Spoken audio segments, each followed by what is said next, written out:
तो देखिए जब हम देखते हैं तो हमारे शरीर में लीवर जो है वो 3 प्रकार के होते हैं। एक तो आप बहुत सरल प्रकार से क्वेश्चन जो है ना उसको देख लीजिएगा कि यदि क्वेश्चन सीधा सीधा आ जाए कि हमारे शरीर में कितने प्रकार के लीवर पाए जाते हैं, 1 2 3 4, ये ऑप्शन में रहेगा। तो सिंपल सा इसका आंसर होगा 3 प्रकार के। और 3 प्रकार के जो लीवर है इनका नाम जो है, नाम इनका इसी प्रकार से दिया रहेगा, टाइप 1, टाइप 2 और टाइप 3। अब एक चीज हमने ये देख लिया 3 प्रकार के हैं, हमने ये देख लिया कि इनके नाम जो है वो टाइप 1, टाइप 2 और टाइप 3 है।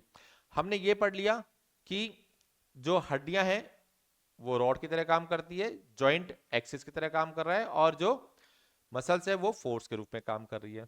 इसी को जब हम यहां पर लेकर के आते हैं कि एक लीवर में ये 3 चीजें काम कर रही है, तो क्या क्या देख लिया हमने, कि हमने ये देख लिया कि लीवर में क्या क्या काम कर रहा है, कि एक तो काम कर रहा है हमारा एक्सिस, जिसको हम नाम देते हैं अक्ष, जिस धुरी पर वो काम कर रहा है, ठीक है ना, अक्ष कह लें या धुरी कह लें, कि वो लीवर जो है वो जॉइंट जो है जिस अक्ष पर काम कर रहा है। उसके बाद में ये पहली चीज हो गई। दूसरी चीज होती है कि रेजिस्टेंस कितना है, रेजिस्टेंस, ठीक है, प्रतिरोध,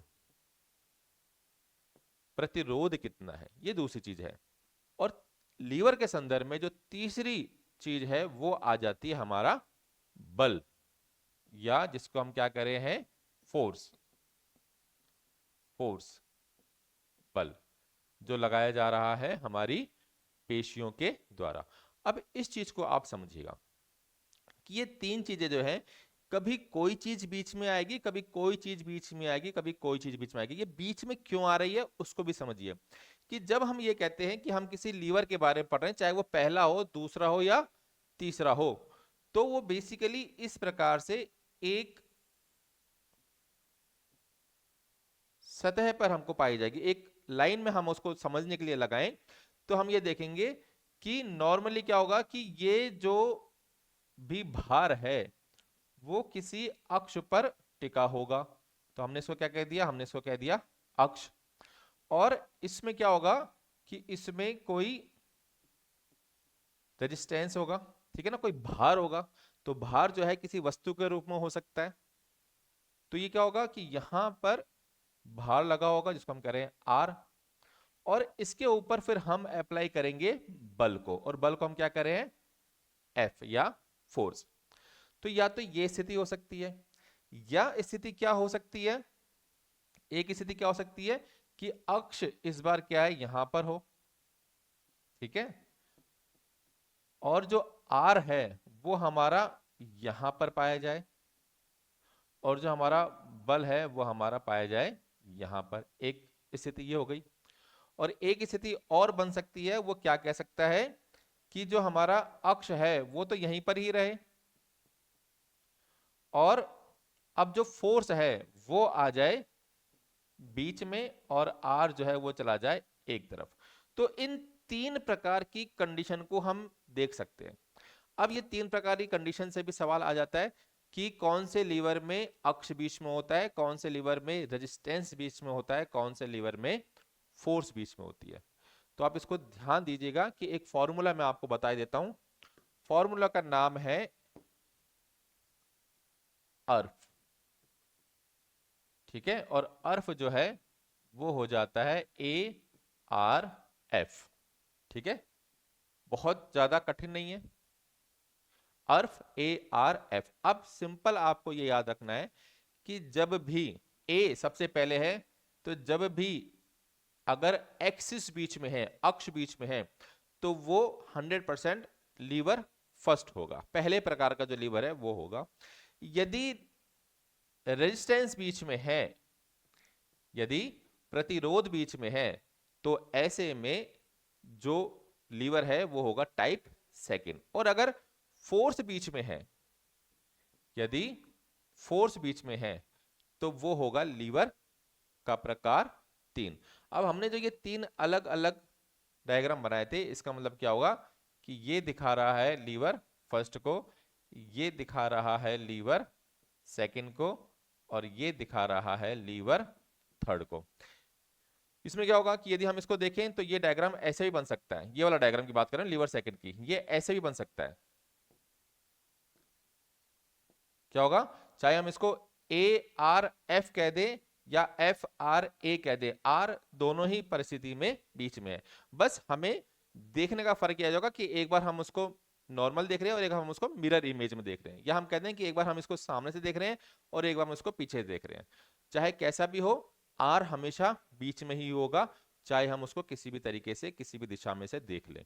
लीवर सेकंड के लिए ऐसे, लीवर थर्ड के लिए फोर्स जो है बीच में रहेगा, और लीवर फर्स्ट के लिए ए एक्सिस जो है वो हमेशा बीच में रहेगा।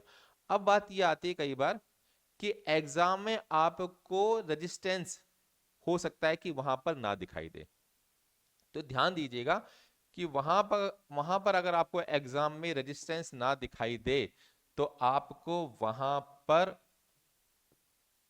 लोड लिखा हुआ मिलेगा, ये ध्यान दीजिएगा आप। अब क्या होगा कि आपका फॉर्मूला तो बन गया ए आर एफ, और एफ को हम यहां कह रहे हैं फोर्स, लेकिन कई बार एग्जामिनर एक्सिस जो है, एक्सिस की बजाय लिख देगा फलक्रम।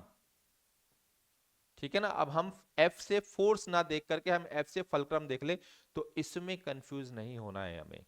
हमारा जो ए आर एफ अर्फ का फॉर्मूला है वो है एक्सिस, रेजिस्टेंस और फोर्स के लिए, और साथ में हमको याद रख लेना है कि एक्सिस का मतलब फलक्रम भी है, क्योंकि चाहे हम उसको अक्ष बोले या फलक्रम बोले, बात एक ही है कि वो उस कहीं पर कोई चीज टिकी हुई है, वही उसका फलक्रम है, वही उसका एक्सिस है।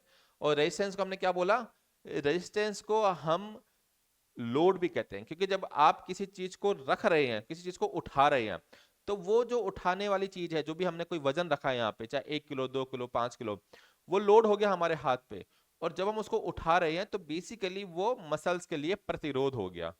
ठीक है ना, क्योंकि क्योंकि मसल्स को उठाने के लिए ताकत लगा रही है, तो इसके द्वारा उसके लिए प्रतिरोध रेजिस्टेंस पैदा हो रहा है। तो कई जगह आपको ये दिख जाएगा। और ये जो फोर्स है इसको नाम भी बदल करके आ सकता है, इसको एफर्ट, एफर्ट के नाम से भी दिया जा सकता है। एफर्ट क्या है, प्रयास। हमारी पेशियां क्या कर रही है, फोर्स लगा रही है, और एक्चुअल में कर क्या रही है, वो किसी चीज को या किसी गति को करने के लिए प्रयास कर रही है, तो प्रयास हो गया ना। और वो पेशियां जो है प्रयास किसके द्वारा करती है, वो फोर्स के द्वारा करती है। तो अब आप चाहे उसको फोर्स बोलो या एफर्ट बोलो, बात एक ही है।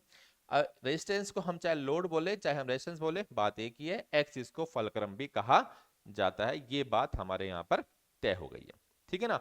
अब बात ये आती है कि जब हम इन चीजों की बात करते हैं तो एक्सिस होता क्या है।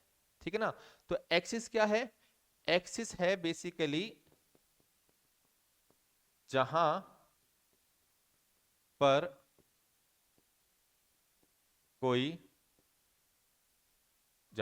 कोई छड़ टिकी हुई हो।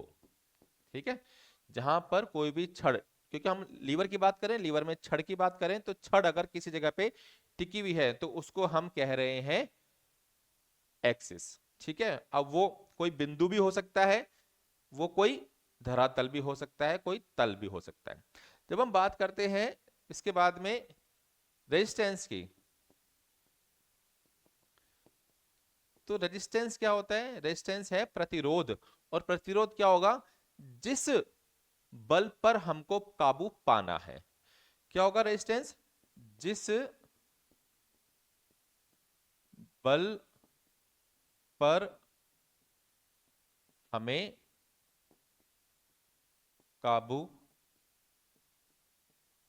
पाना है, पहली चीज। ठीक है ना। और तीसरी चीज आती है हमारे पास में कि फोर्स, कि फोर्स किसे कह रहे हैं।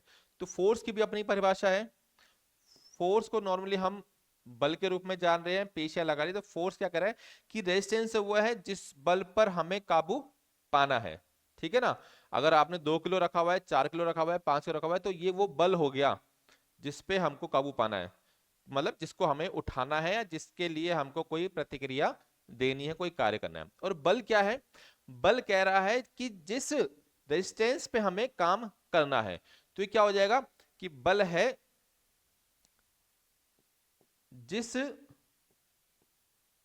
प्रतिरोध, जिस प्रतिरोध या बल पर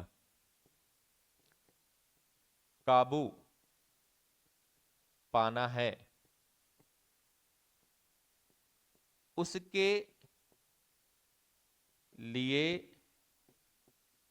लगाया जाने वाला बल। तो यदि 2 किलो का कोई वजन हमारे हाथ में है, तो 2 किलो के वजन को उठाने के लिए हमको दो बराबर उठाने के लिए हमको 2 किलो का ही बल लगाना होगा। तो इस प्रतिरोध के लिए जो हमको बल चाहिए उसी को तो हमने क्या कहा? फोर्स कहा। तो इस प्रकार से तीनों चीजों की परिभाषा हो जाती है। ठीक है। अब हम जब इसकी यूनिट देखें तो इस यूनिट को भी ध्यान में रखना आप कि रेजिस्टेंस हो या फोर्स हो, दोनों की जो यूनिट होती है, यूनिट का मतलब हो गया कि जिसके अंतर्गत हमें किसी चीज को मापना होता है। जैसे हम लगातार अगर वजन की बात करें तो वजन को किलोग्राम में नापा जाता है। यदि हम ये कह दें कि हमको कितना दूर जाना है तो हम कहते हैं मीटर या किलोमीटर की बात करते हैं, मील की बात करते हैं।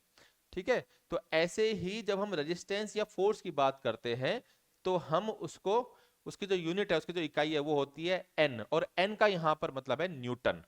तो बल को जब हम नापते हैं, मापते हैं, तो हम न्यूटन एन का इस्तेमाल करते हैं। और चूंकि रेजिस्टेंस जो है वो भी बल के रूप में ही तो काम कर रहा है, मतलब उसके प्रतिरोध में लगाने वाला बल जो है उसको हमने यहां पढ़ा। तो इसकी भी जो इकाई है, यूनिट है, वो एन ही होगी। इसके लिए कहीं पर कंफ्यूज मत होना।